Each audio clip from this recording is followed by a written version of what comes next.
Welcome to Season 2 with the Market Mystics, where we discuss and redefine markets, wealth, and trading on Earth as it is in heaven. Join us on the journey while we consider new possibilities with special guests who might just challenge a few perspectives. Get ready to dive in deep with your hosts, Joshua and Kim.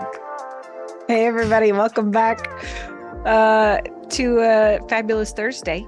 Josh, how are you? I'm doing really well. I feel good. I have been doing some, not necessarily new meditations, but focused meditations on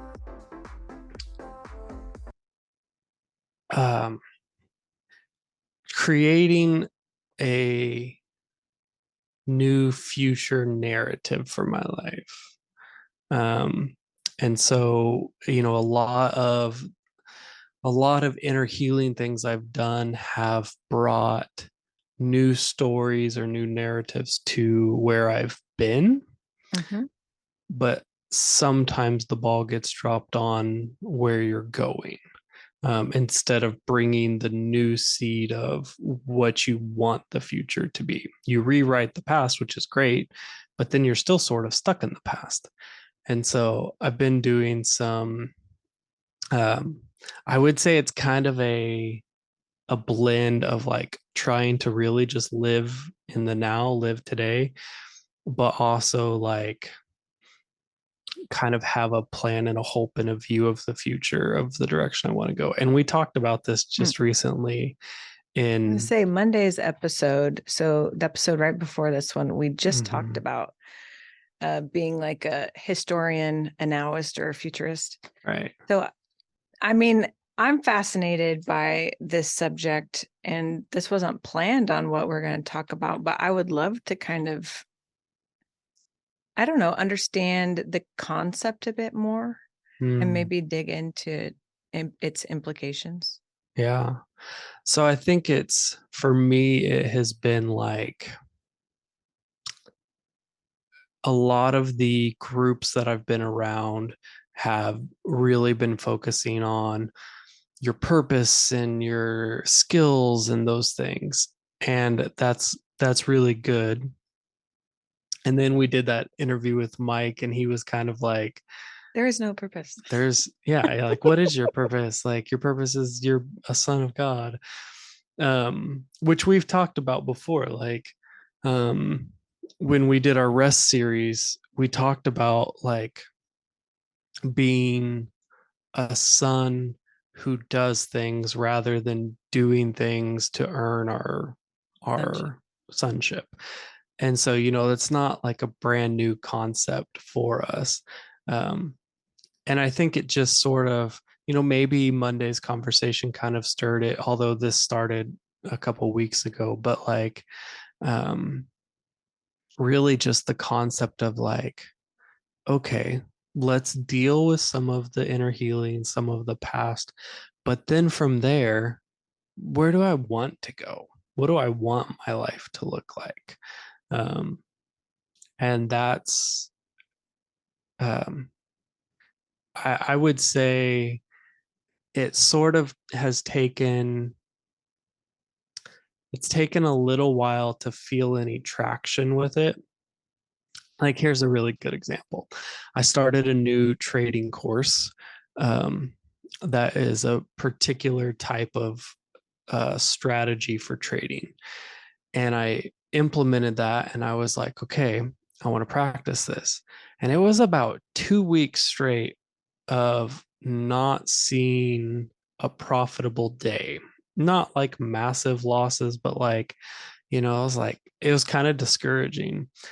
And I just sort of stuck with it in the like, no, like I can figure this out. Like, it's kind of a game. Like, I can figure out how to play this game. And the past week or so, I've had multiple profitable days in a row. And so it's like, oh yeah, like it's almost like, how sometimes you start a new thing and you face the adversaries that are necessary to prepare you for it. That's sort of what it felt like. It was like, okay, here we go. We've dealt with some of these mindsets and issues from the past. Now we're going to step into where we want to go. And then you get to face some of these adversaries that help prepare you for that.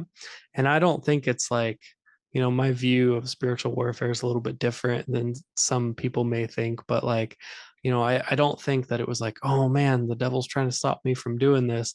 I think it was like these things helping refine me and keeping moving forward through that refining process is really important. And if you look at it as spiritual warfare and you just start fighting it, you miss the point of what's actually going on. This is interesting that this is going in this direction. I was just listening to a podcast this morning about momentum and how to get momentum. And okay, number one, the podcast was from Craig Groeschel, which is funny because number one, I'm a podcaster. I even own a podcast production company, and I just don't listen to podcasts. Not for any reason, but the Lord's had me on this thing where I just don't listen to other people, but somebody recommended it, and it's like this leadership thing, whatever. So I was listening to this His morning. leadership podcast is really pretty good. I don't listen regularly, but it is pretty good. Well, I was just listening. Okay, so the one from this month is about momentum, and he talks about 4 necessary components of momentum. And the first is vision. So you have to be able to see where you're going. The second is faith. The third is like outworking. I don't remember exactly what word, like the action of it. And then the fourth is grit. So even in just what you're talking about, like, I think all of those things fit into that because and this is what you're talking about, is getting this momentum. So even in the beginning, when it's hard, this is when you really have to push into that gritty part. You know what I mean? You have to kind of grin and bear it and push through those refining times and those things that are going to want to stand in the way. Except that what he was talking about, and I don't disagree, momentum isn't something that is just an overnight thing. Right. Momentum at the core of its meaning implies a long-term effort,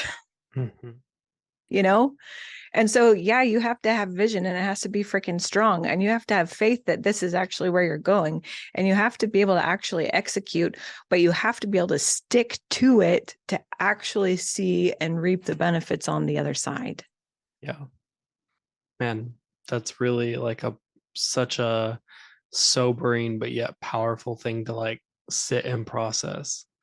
And it's interesting because, our interview with Mike is like, oh, things are easy. It just happens. And sometimes that's the case. But what I would what I would say is, even within that allowing things to come to you, there is a building the structure to receive it. Yes, 100%. And that can feel like that grit and that grind and the faith for it. We've talked about this many times, at least twice. But if you want to be a millionaire and you have no plan of what to do with that money if it comes to you, it's unlikely that God is going to give you $1 million. It would destroy you. It wouldn't be a mature thing. And I feel like that's sort of the thing. Like, do you have to really go out and grind to get the $1 million? Maybe not. But do you sit and build the structure and set the plan to receive it? And that might feel a bit like a grind. Yep. I 100% agree. And I don't know that it's a differing opinion from where Mike is. I think he's just in a further along place of outworking it. Yeah. Because if you are practiced, half the time of what is the stuff that I have to be gritty about, that I have to really push through, is my own limitations that I've put on myself. Yeah. Yeah. A friend of ours who's been on the podcast a couple times, Mark, he he did this exercise in this conference, like this financial conference, that had such a lasting effect on me. And I don't even know that these were the exact words that happened, but what I realized in this exercise is that I make rules and I set up parameters for the way that I live life and the way that things come to me or flow from me that Mhm. aren't there and no one else has put into place. For instance, maybe it is I can make up to $100,000, but I don't think I'll make any more than that. Well, guess what? I've just blocked myself off from the 100,000 in one penny and beyond because I've decided that those are the parameters in which I live. Or I have decided that there's a diagnosis, and so I will just succumb to those symptoms. I'm not even going to say it because I really think there's power in words, but like there are things like that that you set up the rules, and you're going to want to say, oh, but Kim, science. It does say that if you have this, then this. Well, it also says that there's power of life and death in the tongue. It also says that faith the size, even as tiny as a mustard seed, can move mountains. So I don't know what kind of stuff you're dealing in or where you're flowing, but where I am, I was made for abundance. Yeah. Jesus said he came to give life and life abundantly. And so I know that I'm made for that. But most of the time, I have to get out of my own way. And that's the real grit of it for me in getting that momentum, is because you want to. I say you want to. I'll speak in eyes. I won't speak for you, because I want to limit myself. And I want to say, oh, I guess it didn't work. Oh, I guess that strategy wasn't really for me. Or XYZ, fill in the blank. This is how you're limiting it. But that's my big thing. And so I have to get out of my own way. And I have to like relearn. And I think Mike, on the flip side, he's kind of been fluent in that his whole life. Mm-hmm. Yeah. He has that faith muscle so toned that it can be easy for him. For me, I'm still working through that stuff. Right. Yeah. I mean, it's, you said the weight and the muscle, and like, yeah, working out, like it's a perfect example. Like you don't just go in and like deadlift 500 pounds. Like, there's a process to it. But if you've been lifting since you were a kid, then getting to that point, and once you're at that point, staying at that point is an easier process. Yeah. And I think, one of the things you talked about was just being limited by our belief systems. And often our belief systems are rooted in past experiences, and that can be a really interesting thing, because there's kind of this concept of what you're looking for, you'll find. And so if you have the thought that money is hard to make, then you will see things that validate that money is hard to make. Even if the other polarity, that money is easy to make, also exists in your life, your brain won't emphasize that because that's not at the core of your belief system. And it takes time to change your unconscious belief system. That doesn't just happen overnight. And so it's part of that process of that grind of continually looking for the abundance, whether it's finding a penny on the ground or a stranger giving you $100. Like that can be abundance. But if you train yourself to look for the easy, free flowing abundance in your life, then that begins to become the belief of your unconscious mind and the easiest pathway of your brain. Mm.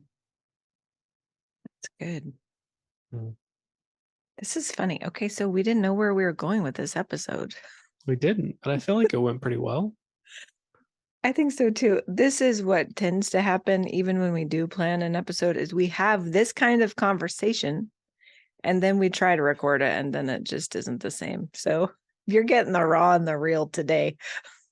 I think it's great. I've enjoyed it. We've done a couple episodes.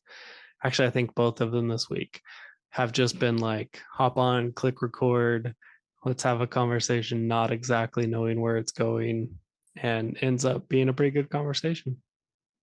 Truth. Okay. Well, I think that's all we have for today. But join the conversation. Go get on our Discord. Leave a comment on YouTube. We love the interaction, 100% truthfully. I love talking to Josh, but I also really love expanding that. Yes. Okay. Well, we will see you guys next week. Thank you for sticking around. Listen for new episodes every Monday and Thursday.